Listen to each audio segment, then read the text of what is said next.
तो सभी विद्यार्थियों को नमस्कार। अब हम शुरू करते हैं आज की क्लास। आज हम चर्चा करेंगे कहानी कला के तत्वों पर। कहानी कला के तत्व अर्थात वो कहानी कला के तत्व कहलाते हैं जिससे हमें इस बात की जानकारी होती है कि यह जो लिखी गई रचना है, यह कहानी है, उपन्यास है, नाटक है, एकांकी है, रेखाचित्र है, डायरी है।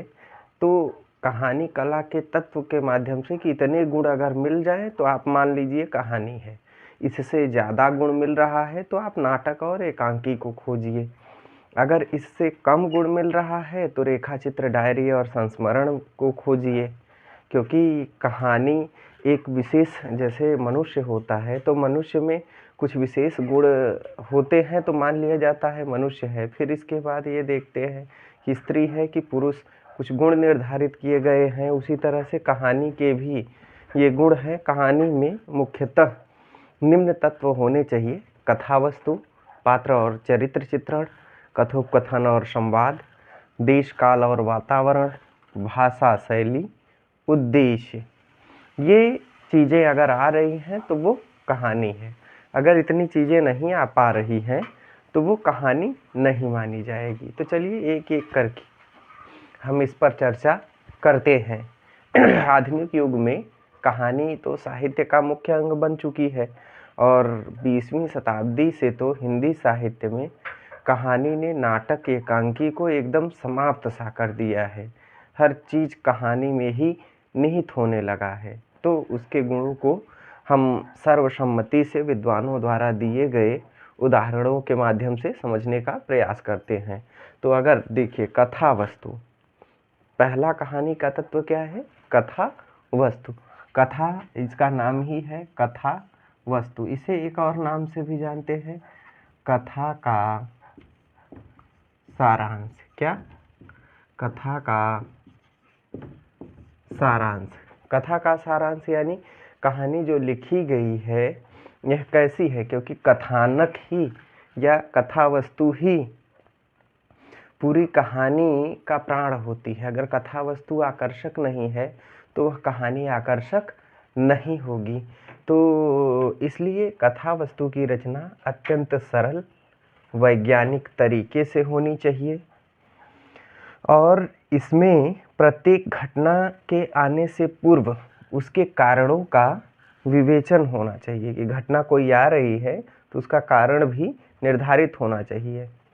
और इसके साथ साथ इसमें पात्रों के कार्यों का विवरण देने से पहले ये मंतव्य स्पष्ट कर देना चाहिए कि ये आकर्षक कहानी है अथवा या पात्र के आने की सूचना पहले से कहानी में निहित होनी चाहिए। जैसे अंधेरी रात थी,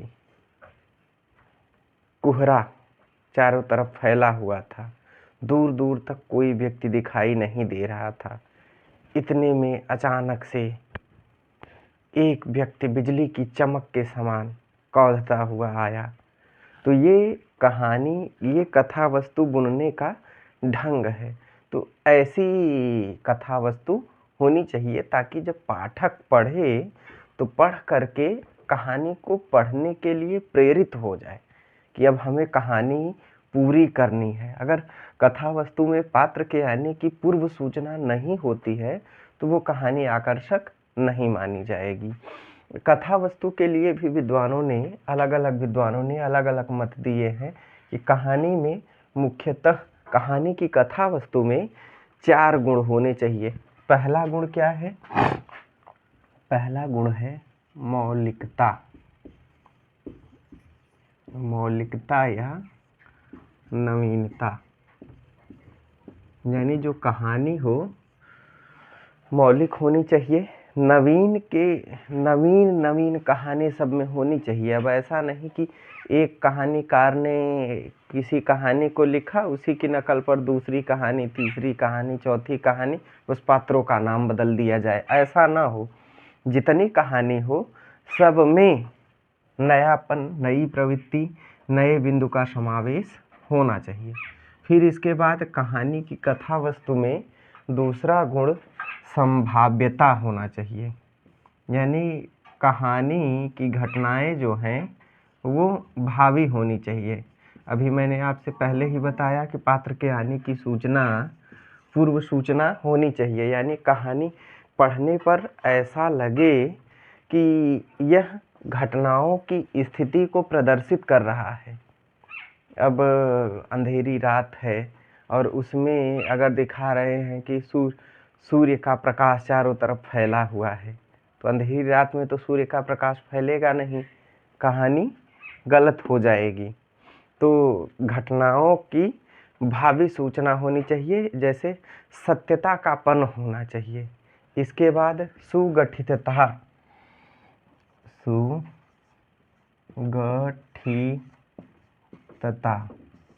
यानी कहानी का संगठन क्रमबद्ध होना चाहिए। क्रमिक रूप से एक एक घटनाओं की सूचना होनी चाहिए। अगर क्रमिक रूप से नहीं होगी सूचना तो वो कहानी रोचक नहीं हो जाएगी, नहीं रहेगी और पाठक उसे पढ़ने के लिए भी रुचि नहीं लेगा। तो इस बात का ध्यान देना चाहिए कि कहानी संगठन क्रमबद्ध रूप में होना चाहिए। इसके बाद अंतिम,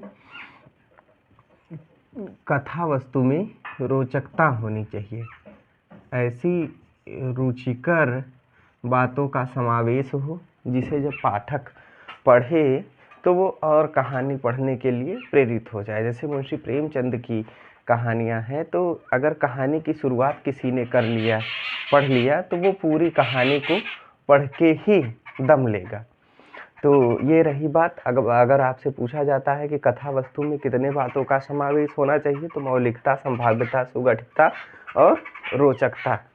मौलिकता अर्थात नवीन होना चाहिए, घटनाओं की सूचना पहले से होनी चाहिए, घटनाएं क्रमबद्ध रूप से घटित होनी चाहिए, यानी बालक है तो वो छोटा है, धीरे धीरे बड़ा हुआ, बड़ा होकर के तब वृद्ध हो, ऐसा नहीं कि सीधे सीधे वृद्ध हो जाए फिर बालपन का चित्रण होने लगे। इससे कहानी में रोचकता नहीं आती है। रोचकता यानी ऐसी घटनाओं का समावेश हो कि किसी भी उम्र का व्यक्ति घटनाओं को कुतूहल पूर्वक पढ़ सके।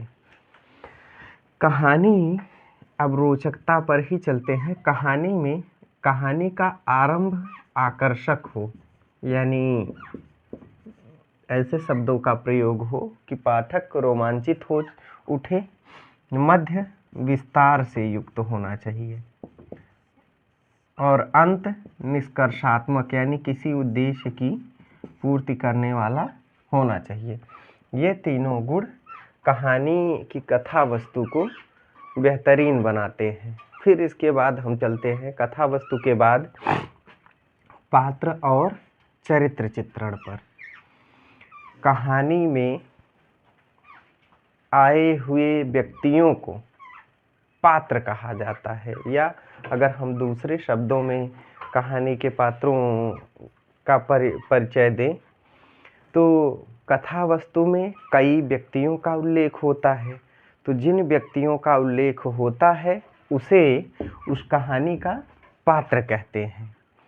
चरित्र चित्रण, अब पात्र तो समझ गए कि कहानी में जो जो व्यक्ति आए वो उस कहानी का पात्र कहलाता है। चरित्र चित्रण, अब जो पात्र आए हैं उनका चरित्र कैसा है, वो कैसा व्यवहार कर रहे हैं, ये उनका आचार व्यवहार, रहन सहन, गुण दोष दोनों को चरित्र चित्रण कहा जाता है। तो अब चरित्र चित्रण में क्या क्या चीज़ों की आवश्यकता होती है उस पर हम चर्चा करते हैं कि चरित्र को उत्तम कैसे बनाया जाता है। उत्तम बनाने के 4 तरीके हैं। पहला, वर्णन द्वारा। देखने में, अब जैसे ऐसे देखने में मोटा, पतला, व्यवहार से युक्त, सरल, सामाजिक व्यक्ति, ऐसी बातों का चित्र होना चाहिए। दूसरा, वर्णन के बाद संकेत द्वारा।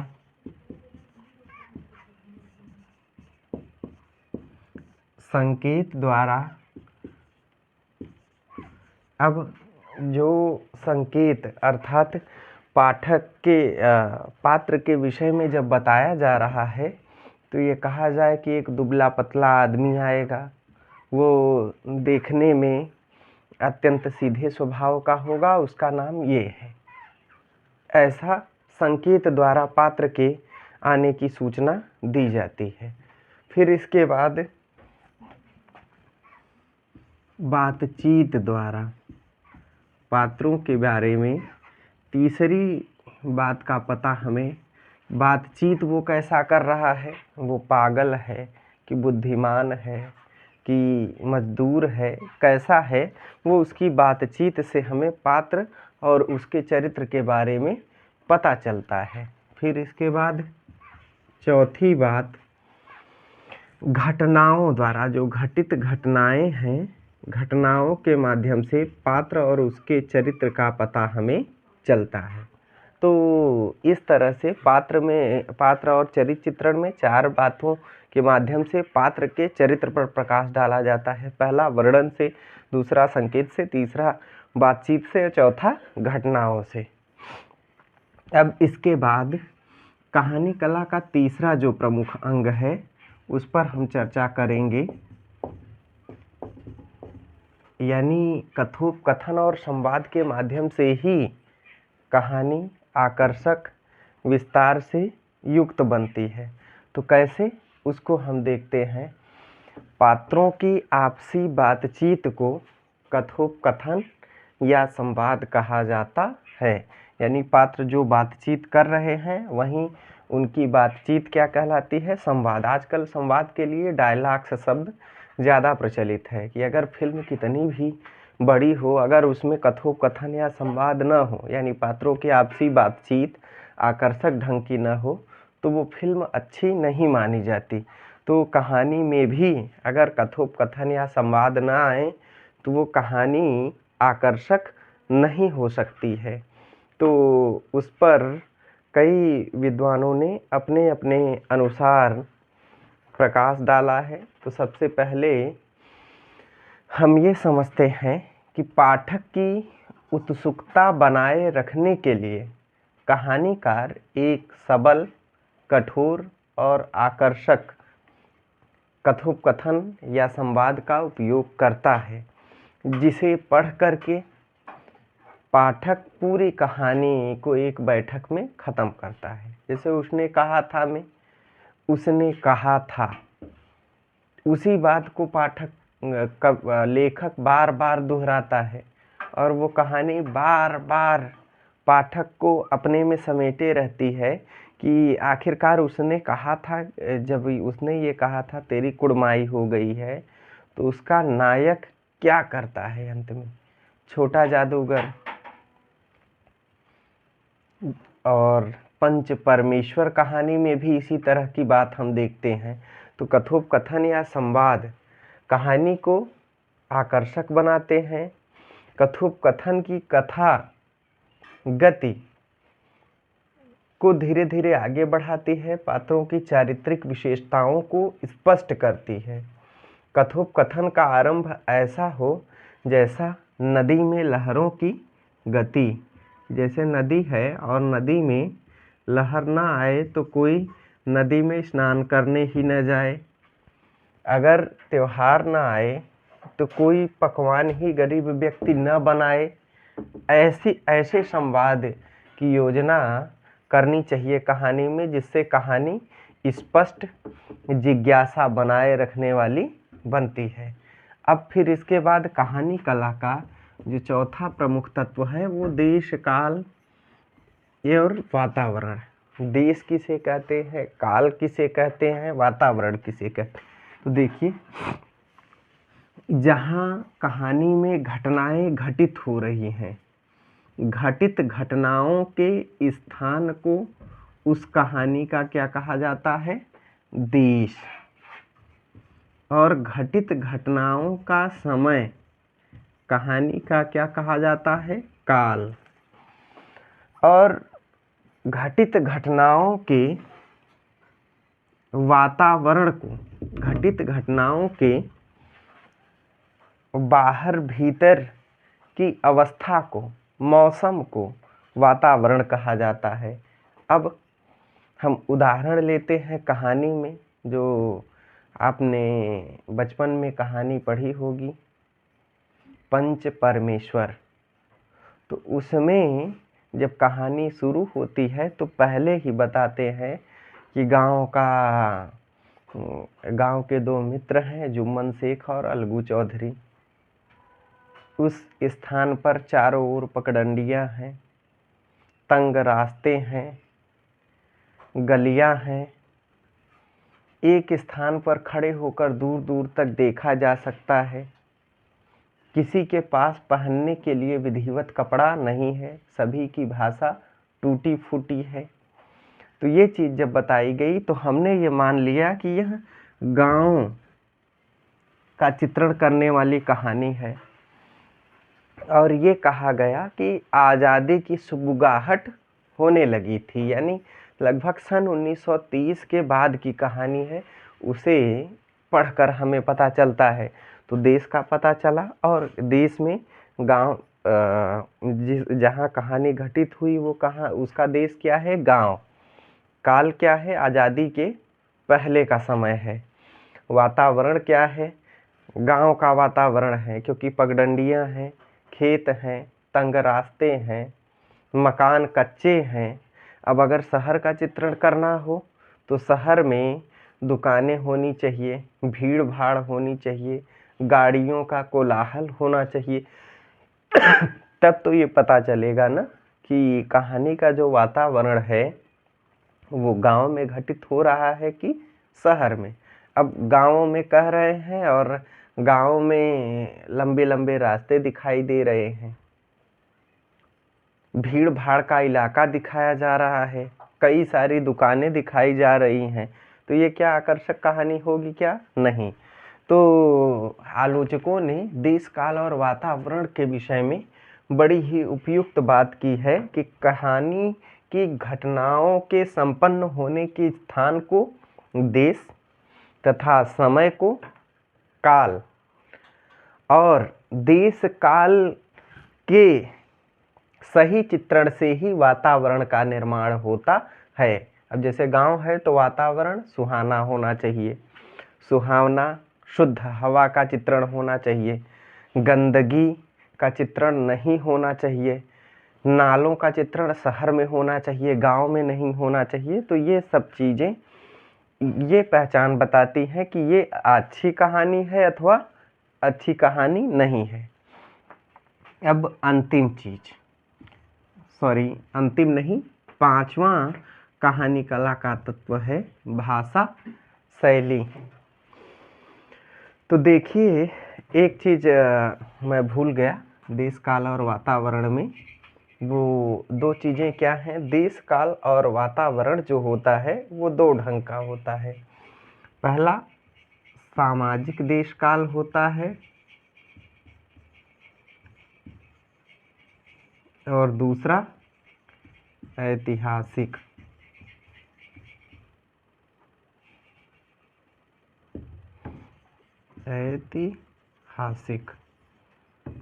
सामाजिक वातावरण और ऐतिहासिक। सामाजिक वातावरण में आपसी भाईचारा दिखाया जाता है, रहन सहन खान पान की वस्तुओं का चित्रण होता है। ऐतिहासिक में पुराने समय में घटित घटनाओं या महान राजाओं का चित्र प्रस्तुत किया जाता है इन कहानी के देश काल और वातावरण में। अब अगली चीज़ हम भाषा शैली, विचारों की अभिव्यक्ति के लिए जिन स्पष्ट ध्वनि संकेतों का सहारा लेखक लेता है उसे उस कहानी की भाषा कहा जाता है। यानी बोलने का जो ढंग है कहानीकार के, वो क्या है? भाषा है। शैली क्या है? शैली एक ऐसी, यानी तकनीक, बोला किस ढंग में जा रहा है, बड़ा विद्वान व्यक्ति बोल रहा है या अनपढ़ व्यक्ति बोल रहा है या कोई गांव का किसान बोल रहा है, बोलने के ढंग से हम पता कर लें कि ये शहर के बारे में बोला जा रहा है कि गांव के बारे में बोला जा रहा है। विद्वान व्यक्ति बोल रहा है कि अनपढ़ व्यक्ति बोल रहा है। अब जिस विषय पर हम चर्चा कर रहे हैं ये बड़ा ही संवेदनशील विषय है। इसी के माध्यम से ही कहानी रोचक बनती है। भाषा किसान है तो टूटी फूटी भाषा का प्रयोग करे, और भाषा आकर्षक होनी चाहिए, रुचिकर होनी चाहिए। पाठक जब पढ़े तो उसके प्रति समर्पित हो जाए। कहानी क्योंकि काल्पनिक है, सत्य का उसमें बिंदु नहीं है, किंतु जब कोई कहानी पढ़े तो पढ़ करके पाठक के दुख में दुखी हो और पाठक के सुख में सुखी हो, ऐसी बात, ऐसी भाषा का प्रयोग कहानीकार को करना चाहिए। क्योंकि पात्रानुसार ही भाषा में शिष्टता, सरलता आ सकती है। अगर पात्र के अनुकूल शिष्टता और सरलता का समावेश नहीं किया गया है तो वो कहानी अच्छी कहानी नहीं मानी जाएगी। अब इसके बाद शैली पर हम चर्चा करते हैं। भाषा तो हम समझ गए कि स्पष्ट ध्वनि संकेतों के समूह को भाषा हम कह सकते हैं। शैली गागर में सागर भरना ही शैली का प्रमुख उद्देश्य है। क्योंकि बोलने का ढंग जो हो गया पात्र का वो भाषा हो गई, और बोल किस ढंग में रहा है वो पता करना। जब पता किया जाए कि वो विद्वान है कि अनपढ़ है कि वैज्ञानिक है, कैसा है, तो वो ढंग क्या कहलाती है? शैली कहलाती है। तो कहानी में कई तरह की शैलियों का चित्र प्रस्तुत होता है। इसके बाद ऐतिहासिक शैली, आत्मचरितात्मक शैली, पात्रात्मक शैली, डायरी शैली, नाटकीय शैली, आत्मकथात्मक शैली, वर्णनात्मक और वैज्ञानिक शैलियों का विवेचन होता है।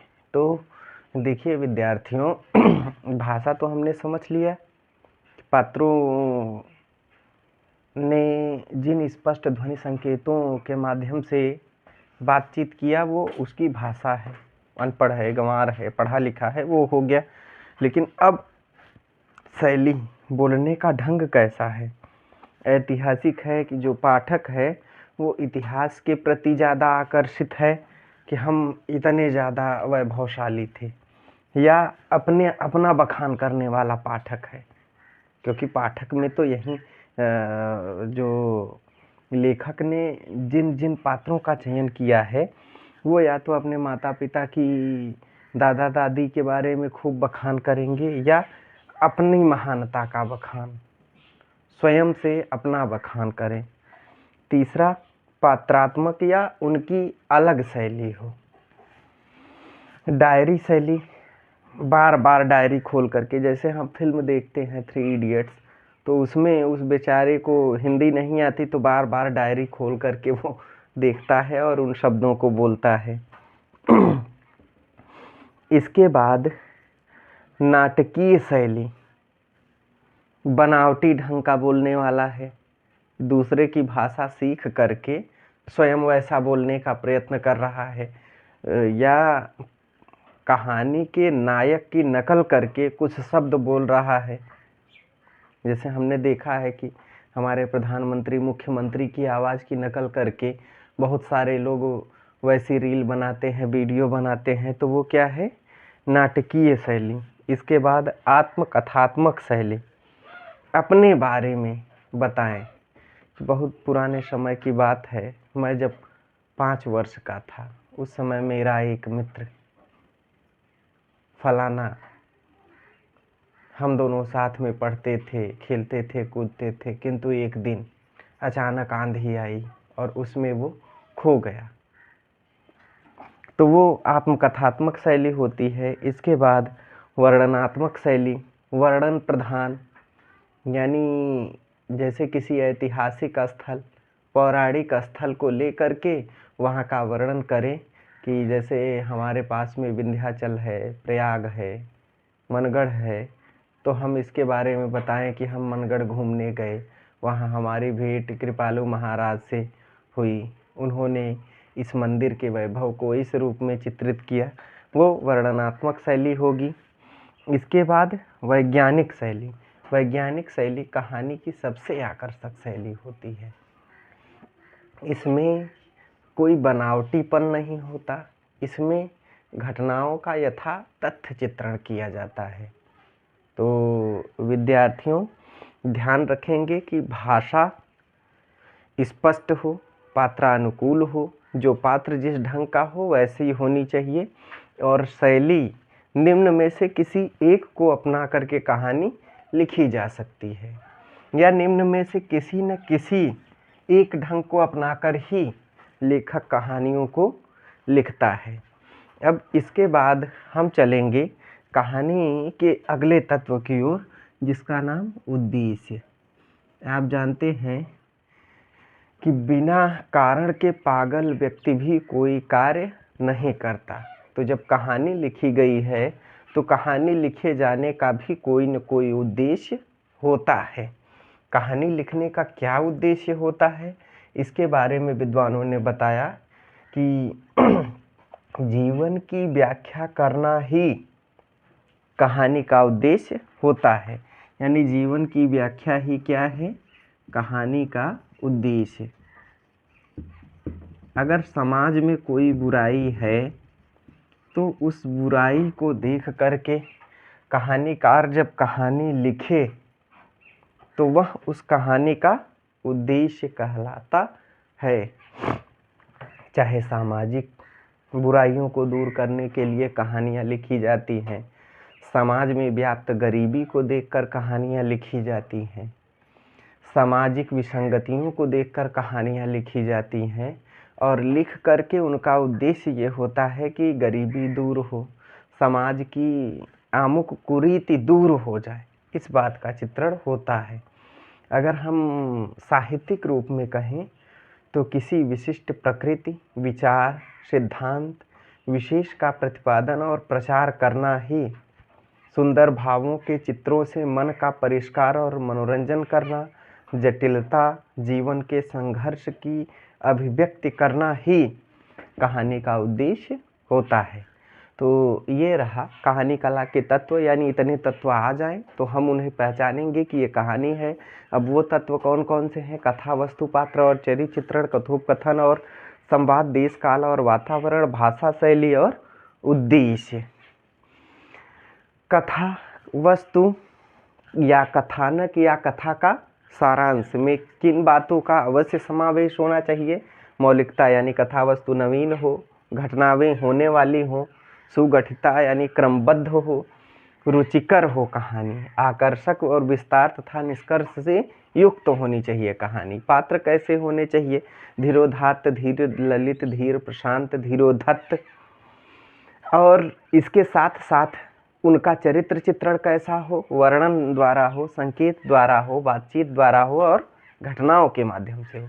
कथोपकथन और संवाद कैसा हो, नदी की लहर के समान उतार चढ़ाव वाला होना चाहिए। बातचीत कोई तेज बोले तो कोई धीमा बोले, तो इससे कहानी रोचक बनी रहती है। देश काल और वातावरण, स्थान को देश, घटित घटनाओं के समय को काल, और अगल बगल के परिवेश को वातावरण कहते हैं। परिवेश दो तरह का होता है, या वातावरण दो तरह का, सामाजिक वातावरण और ऐतिहासिक वातावरण। भाषा शैली कैसी हो, आकर्षक होनी चाहिए। स्पष्ट ध्वनि संकेतों के समूह को भाषा कहते हैं, और पात्रों द्वारा उपयोग की जाने वाले निकाय को भाषा कहते हैं। शैली मुख्यतः 8 प्रकार की। उद्देश्य जीवन की व्याख्या करने वाला होना चाहिए, या किसी सामाजिक बुराई को दूर करने वाला होना चाहिए। तो आज के वीडियो में इतना ही। कल जब मिलेंगे तो आगे हम चर्चा करेंगे। तब तक के लिए नमस्कार।